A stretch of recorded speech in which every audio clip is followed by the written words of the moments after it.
So I have a friend whose 20-year-old son died last month. Last night, her 9-year-old daughter had a dream about him and she wanted to get my take on it. In the dream, her daughter is in a house that is upside down. Her son is floating in a pool of water. The daughter tells him, "I dream about you all the time." And he says, "I know." And she says, "Why did you die?" And he said, "That's just something people do when they get older."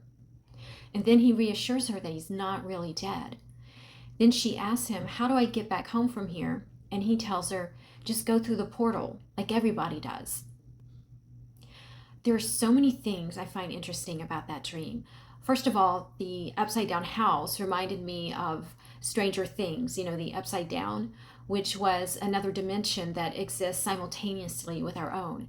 So if there is life after death, it would be like that. It would be another existence that is happening at the same time as ours.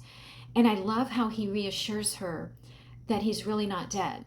This is a really common thing that people say that their loved one has said to them in a dream. And so if consciousness continues after bodily death, then we're not really dead, only the body.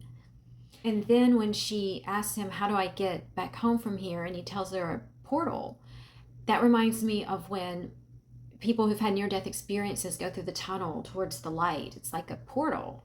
And so I don't know if this 9-year-old little girl has any idea of those accounts, but the thing is, I've been analyzing, researching, studying dreams for over 27 years, and I have been told hundreds and hundreds and hundreds of dreams that people have had after the death of a loved one.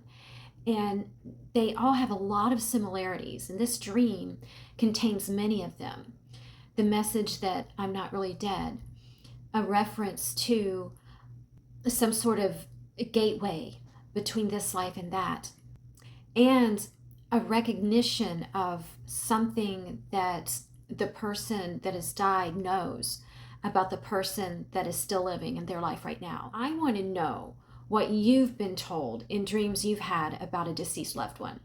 I think that that can tell us a lot about grief and about a possible afterlife and a means of communicating with them. So post away, and I'll make a video about this in the very near future, and I'll even make AI recreations of what you tell me, like what I did for this friend of mine. So this will be fun. I'm excited to see what you say. Okay, until next time, sweet dreams.